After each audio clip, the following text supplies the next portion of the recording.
a mission. I needed to know what was wrong. I had to find out what it was. And the first thing I wanted to have is no toxic cleaning products. Just because you have brain change doesn't mean you can't still do things. You may do it differently. You might need more time. I decided to turn my disability into my ability, and around 7th and 8th grade, I started playing able-bodied sports. If we were knowledgeable, if we were educated, we would have solved science earlier. You battle and you battle for every single inch of help.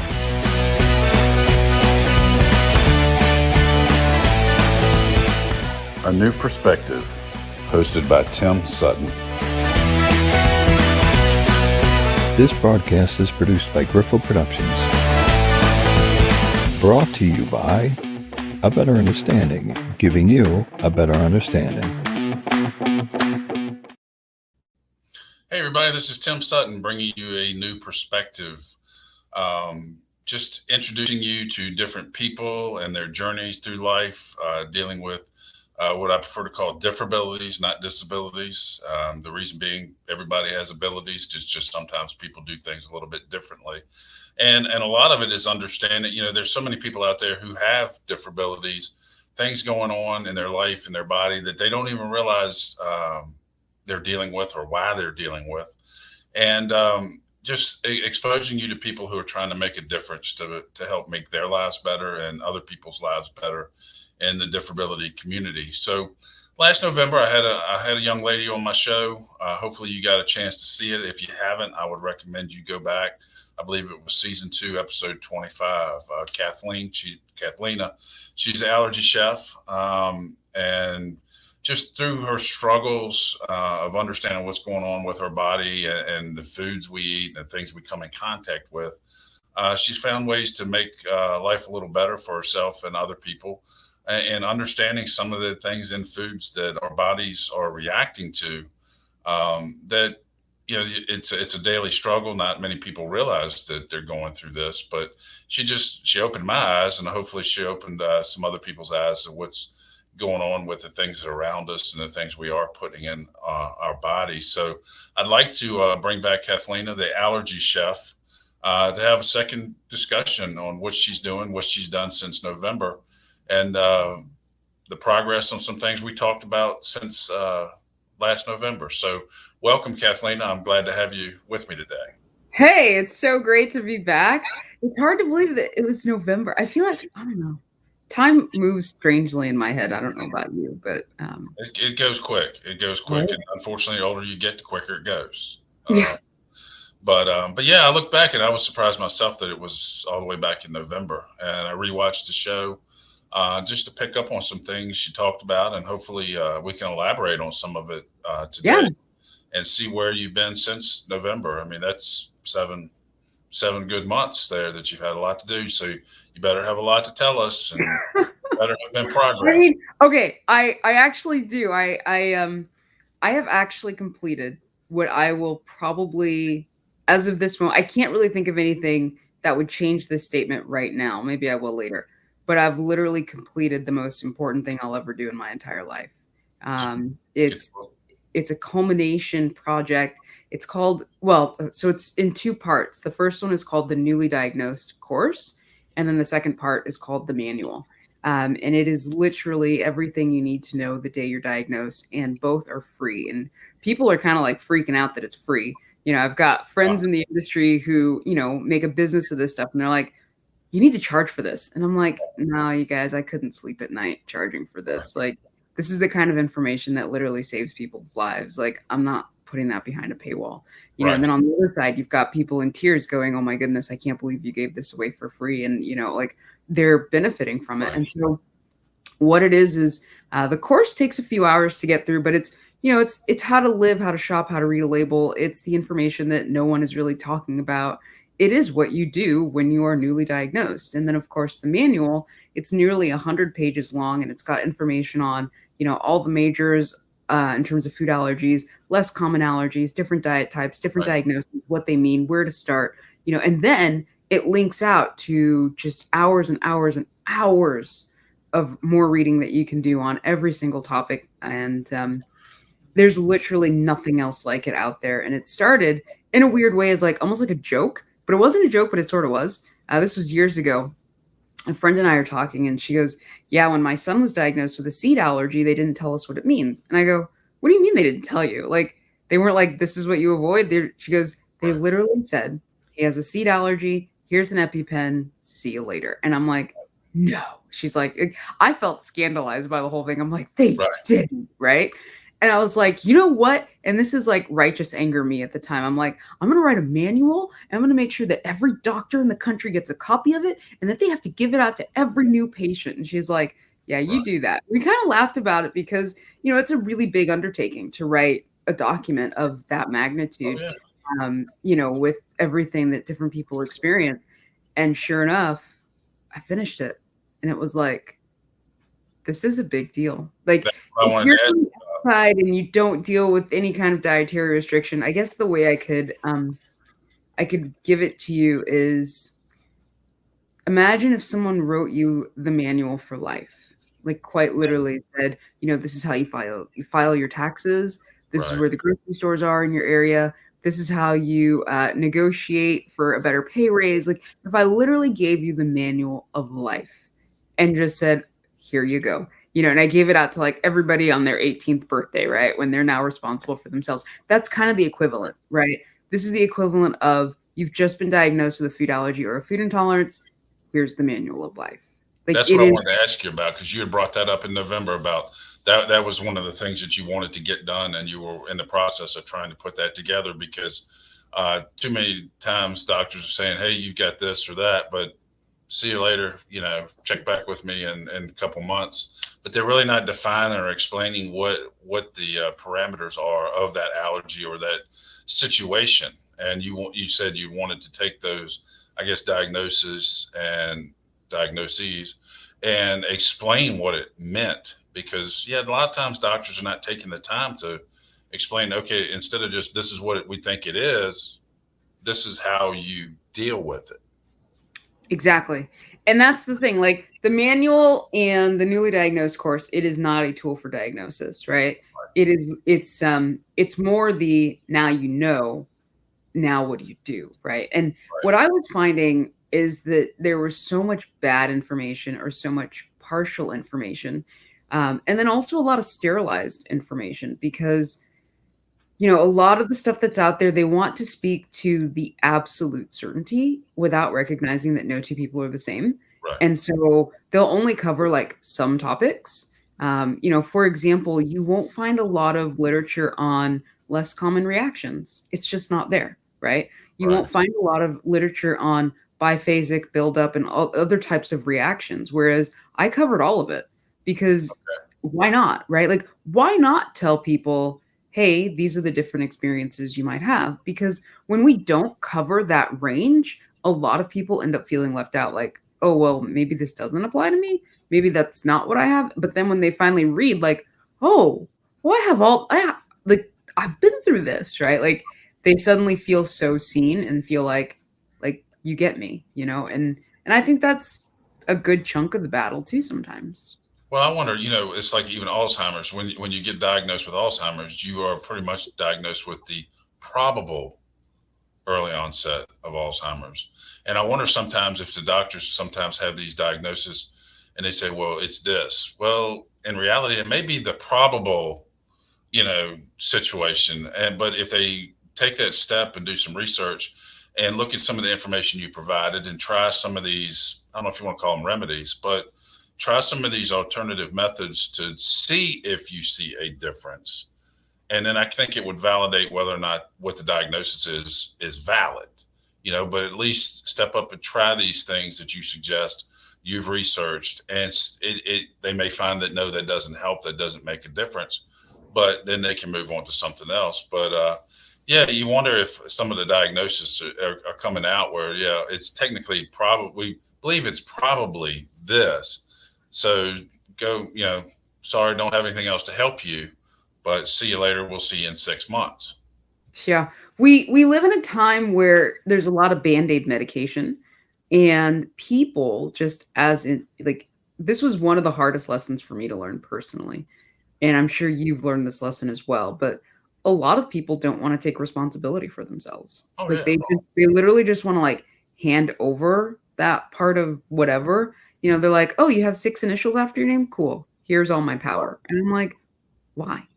Right. Like, where does that get you? Because at the end of the day, what a lot of people fail to recognize is that no one on this earth, me and you included, cares more about their health and wellness than they can.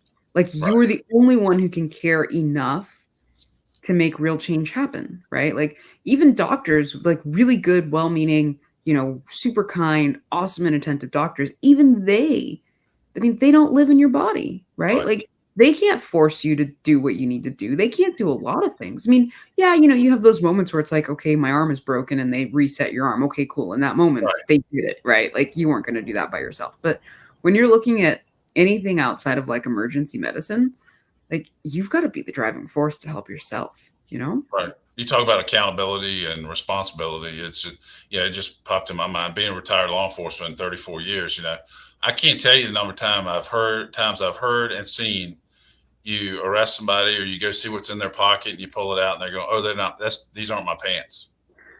Okay, I'm sorry. Do you make it a common practice to wear other people's pants? It's just that lack of accountability. But yeah, these aren't my pants. Oh my goodness. Oh yeah, we would hear that all the time. Yeah, I was somewhere and I just grabbed these pants and put them on. That's not mine. That was in the pocket. The drugs weren't mine. They're somebody else's, because these are somebody else's pants. Like super gross though. Who goes and wears somebody else? I mean, it's one thing like when you're a kid and you go to a sleepover and you forgot to pack extra clothes, but come on, these are adults we're talking about. Well, it's just not want to take accountability is all it is, and they're looking for a way out. But yeah, but you offer those resources. Another thing you said is you don't want to put stuff out there for profit. You don't want to make people have to pay for this information, because you see how important it is that people get the information. Some people may be leery, don't want to spend money on this and that. And I admire you for what you do, because I've often, I spent 20 years traveling, teaching Alzheimer's, dementia, autism, other intellectual disabilities. And now I'm kind of delving into the realm of just disabilities in general, differabilities. And I've often felt like, you go out and you speak or spend the day teaching and you might get paid. But part of me is like, I don't want people to think that I'm out here trying to monopolize on their situation or something like that. But I find a lot of families and people are like, no, we just appreciate you going out and doing it. And I know knowledge is power, and people will pay a lot of money for power. And I've done a lot of free stuff myself, going out and teaching and training and speaking, and kind of like you're doing, you're putting it out there because you're not trying to benefit off of the other people's misfortune, but you're trying to enlighten them, educate them so they can live better lives. Like, you found ways to adapt and make your life better, and you wish the same for all of those people. You get me. And the crazy thing is, and you may have seen this as well, it's like, even when it's free, people still don't follow through. Oh, and yeah. I'm just like, I literally just gave you the answer. Like, I tell people, I'm like giving you the cheat sheet to a 1600 on an SAT. I'm assuming 1600 is still the number, but it's like, I couldn't break 1,000, so I don't. Right. It's like, I'm giving you the answers to the test, and you're like looking at the cheat sheet, looking at me, and you're like, no, I'm good. Well, it's free, so it couldn't be valid. As what Exactly. Some people look at. And you do have people like that where they're like, if it's free, it must not be worth anything. And it's like, no, you don't get it. It's free because it's literally worth everything. And I just don't want to make, I don't want you to feel like you don't have access to it, Right. Well, you got, you've dealt with your situation, and you've come to realize some things about yourself as foods and the diet and stuff, but you've also dealt with kids and children and trying to, I guess, delve into, okay, what's having effects on them. So if for people out there who have kids or are dealing with some issues, what advice can you give them from your own journey dealing with, working with your kids and finding out what the issues are? What advice have you got for them, other parents? I would say the first big thing is, number one, you're in charge. Okay. Like, and this goes back to giving up your power. But the thing is our children, like, we are their sword and shield, right?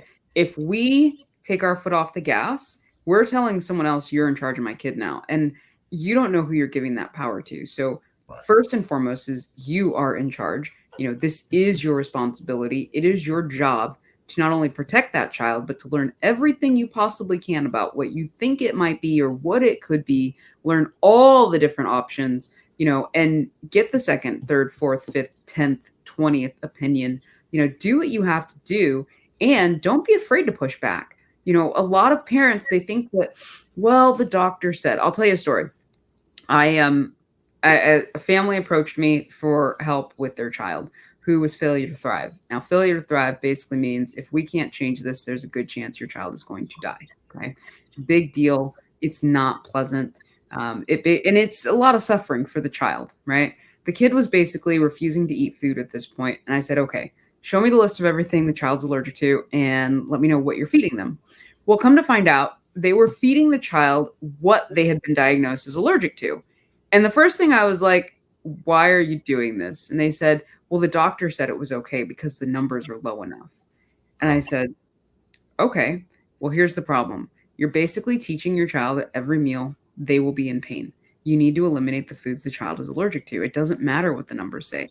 Your child cannot effectively communicate with you and say, hey, when I eat this food, these things are happening. It's like we as parents, we have to be willing to say, like, listen to our, mom and dad guts and be like, no, this is a bad idea. You just told me they're allergic to these foods, but now you're telling me to feed them these foods? Like, right. And you're not talking oral challenge in office type of setting. We're just talking, hey, go on your merry way and just, do whatever.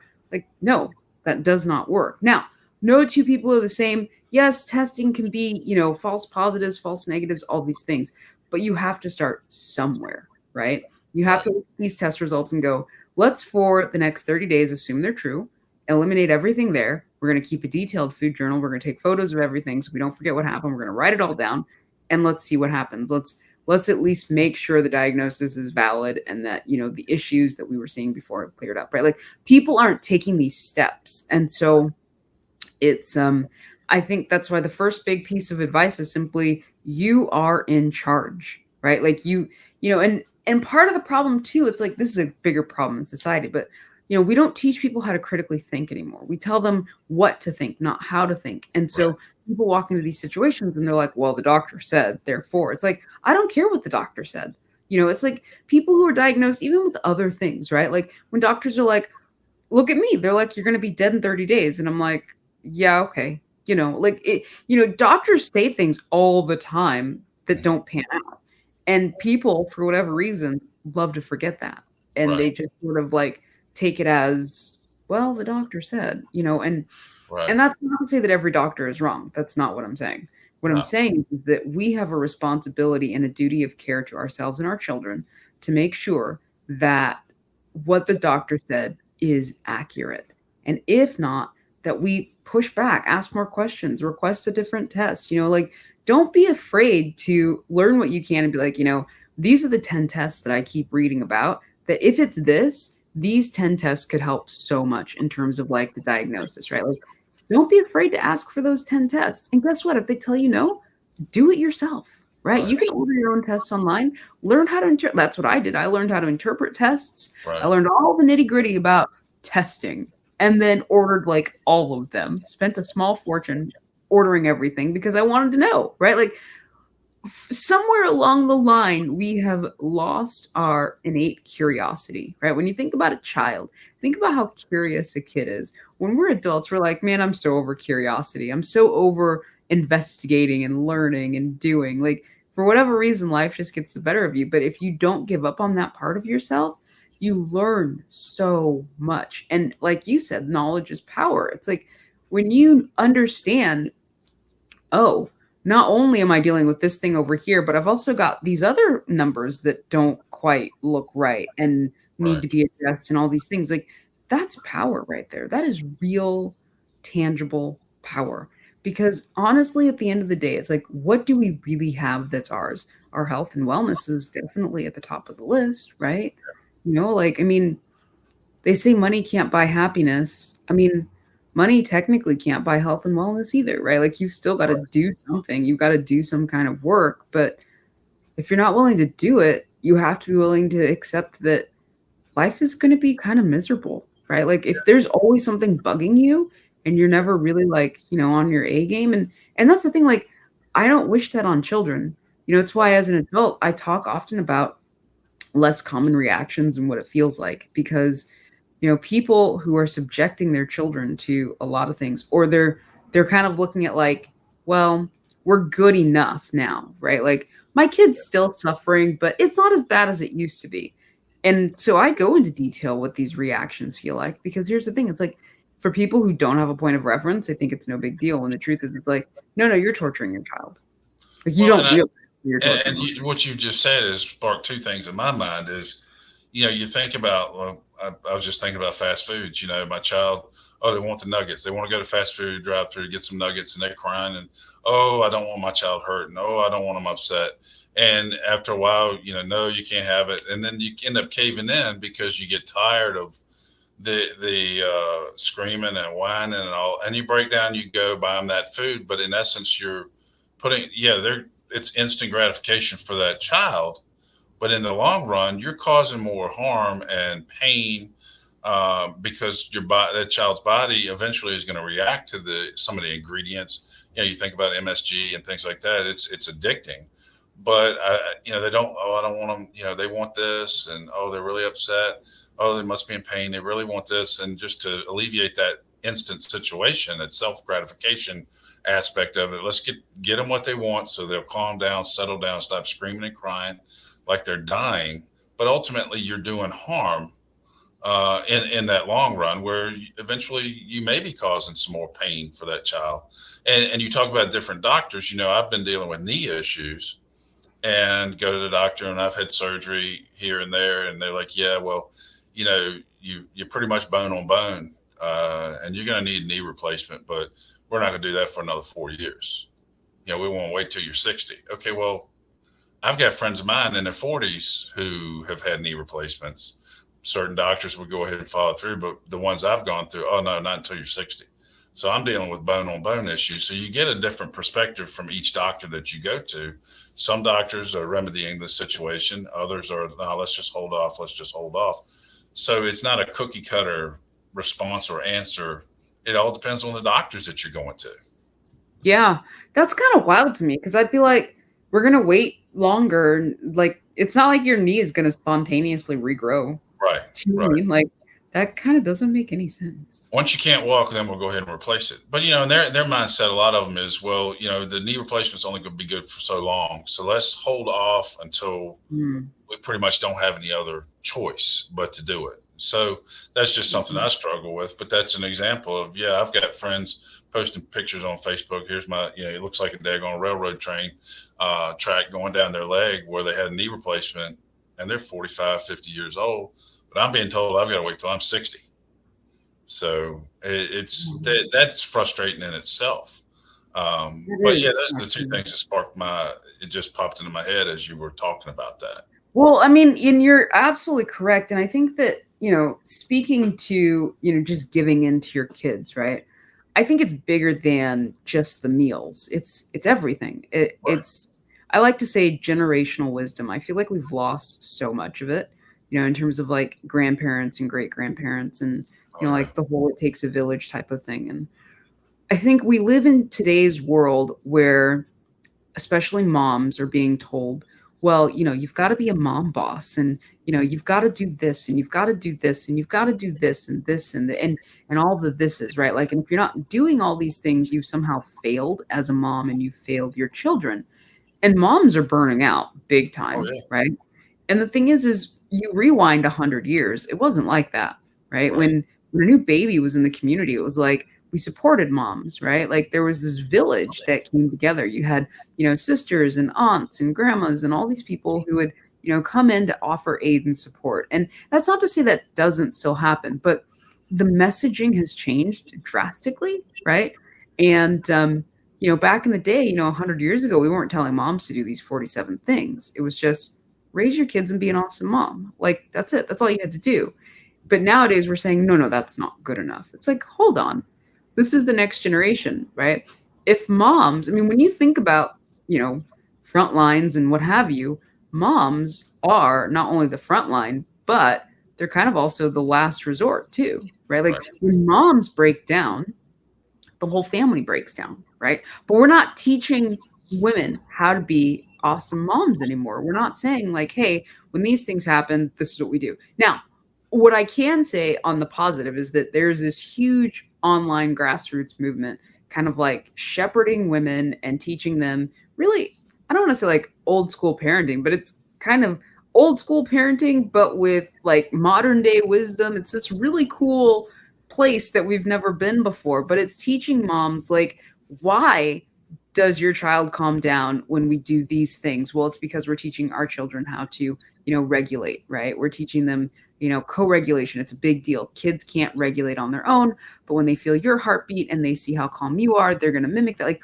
we're teaching them the why behind it, not just like, oh, do it, Right. which is, you would have gotten 100 years ago. But nowadays we're telling people, do it, and here's why, and here are ways that you can implement. And we're kind of like doing this whole new thing, and it's creating these pockets of victory, in my opinion, where it's like, those are the kids who aren't going to, I mean, they might break down because they didn't get their chicken nuggets, but at least mom knows, number one, why they're breaking down. Number two, how to assist in the breakdown.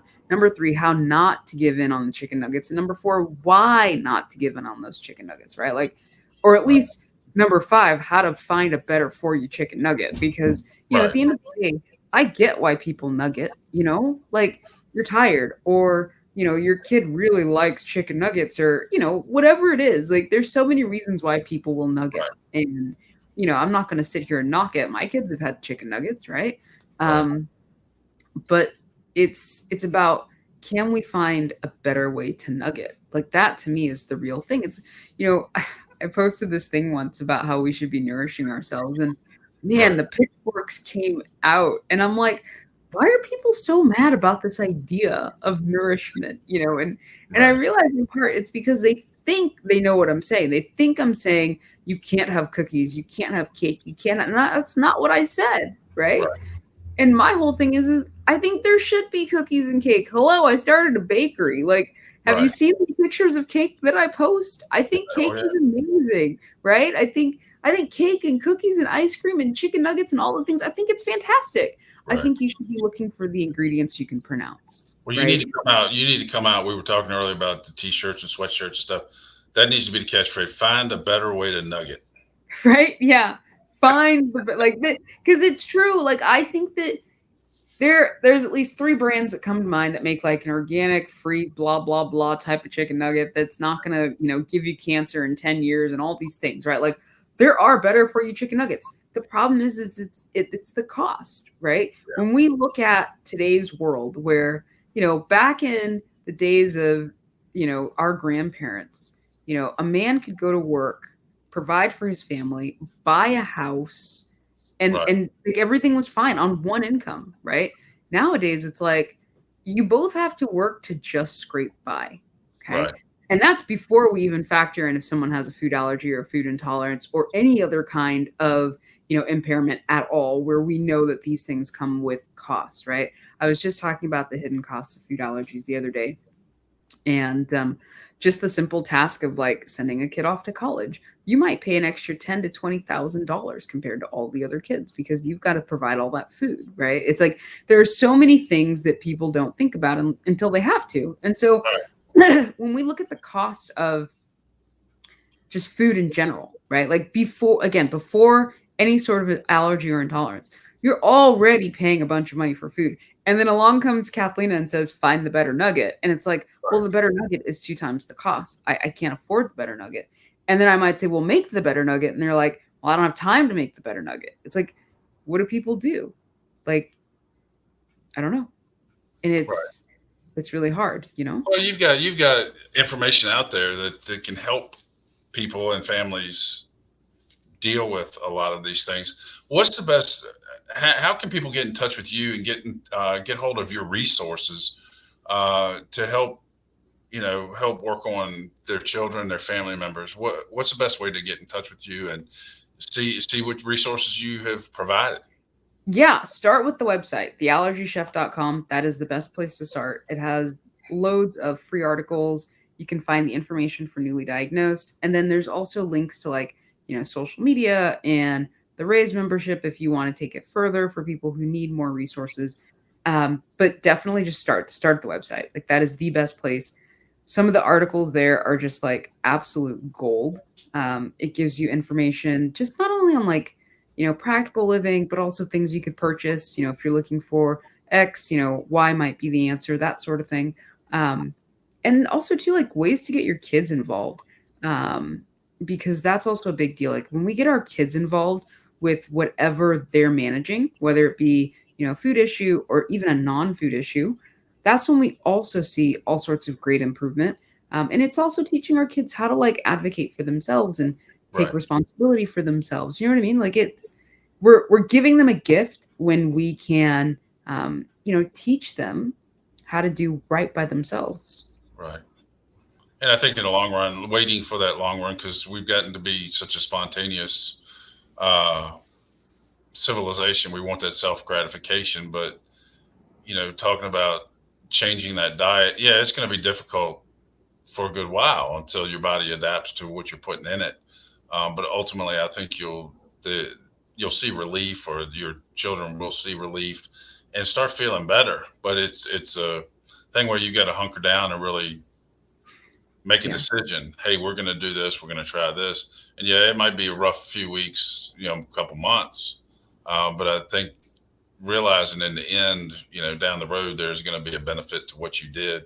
And I think you'll be able to look back later going, you know what, we had to deal with this and it was difficult at first, but I think ultimately we've got a better quality of life. Yeah, no, you're right. You have to hunker down. And that's true of everything. Like, for people who want to take out screens from their kids, right? Because we know that causes a whole host of issues. Right. Like that's hard, right? You go from like TV to nothing, kids freak out, and, we change their diets, they freak out. And that's part of what's going to happen, but stay the course and the payout is big. And it's like going to the gym. I mean, you get to the gym and those first few weeks, months are miserable, but you're still plugging along. But at the point you start seeing some differences, seeing some changes, slowly it starts to make sense and become worthwhile as you're slowly progressing into a completely different person and reshaping your whole body, readjusting your whole body. It's just having the patience and perseverance to keep on going, plugging along till you see those differences, because then as far as being in the gym, it's like you're going to be very proud of yourself for having put yourself through all of that and to see so many positive changes. It is so true. You're hitting me in the chest, man, because I've been working on my arms. I'm like determined to get a gun show, but you're right. It's like you gotta show up every day. Get it going. Right? Yeah, like every day. There were some days where like my arms were so sore. I'm like, what are you doing? Like this is crazy. And then you just show up the next day and you just keep going, Yeah, that day after and the second day after, I mean, you feel a lot of pain, but eventually you get to the point where instead of that pain just being discomfort, the pain is telling you did something good. You really accomplished something. So yeah, that transition is painful. And one thing I can't stand is going to the gym and the next day not feeling any pain in my muscles at all, because mentally I'm thinking I didn't do enough. I didn't do anything. I've got to feel that pain to know I've accomplished something. Okay, well, I'm going to let you have my pain. You can take my dose of pain. I'll take that. Hey, if you can go to the gym and make my arms sore and get me in shape, then I'm all for that. I say go for it. You need to get when we get done here, you need to get to the gym. Okay? Yeah. Okay. Well, I don't want to go too far over. I mean, I want you back. I mean, every time we get into a discussion, we bring up a lot of things that I need to hear, and I think there are a lot of people out there that need to hear.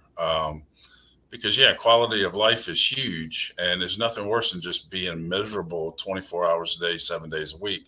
But we've got to it's incumbent on us to step up and try to make those differences.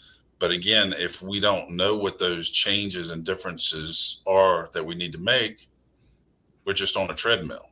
So that's why I admire you. You're taking what you've dealt with and what you're dealing with, and you're making a positive out of all of this just to make yourself and your family better. But you also want these resources out there for people you don't even know to try to make, help them make their life better.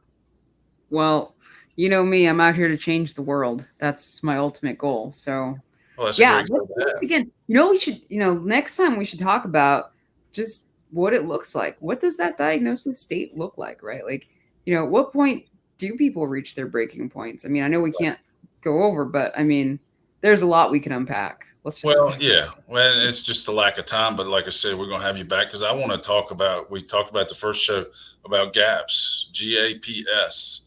If anybody out there, research that and find out. And it's a lot to do with what you're putting in your body and the leaky gut and things like that. So from now till the time we meet again, I want some of the viewers to research some of that and see if it's applicable to their lives.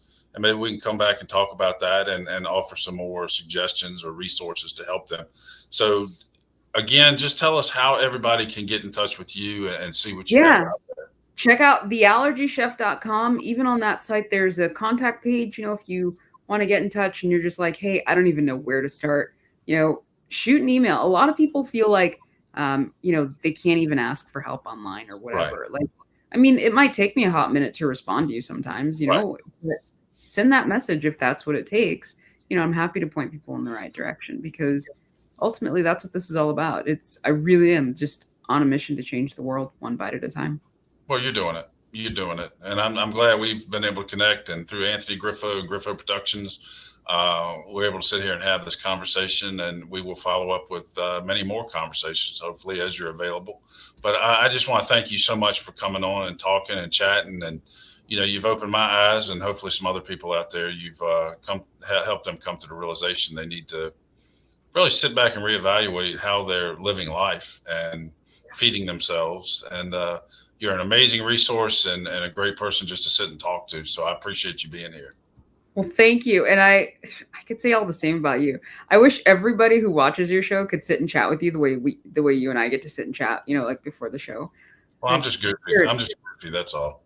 You're an awesome human. And I enjoy every conversation with you. It's awesome. Well, same here. Well, thank you for being here. We're going to do it again real soon. And I appreciate you. Thank you. All right.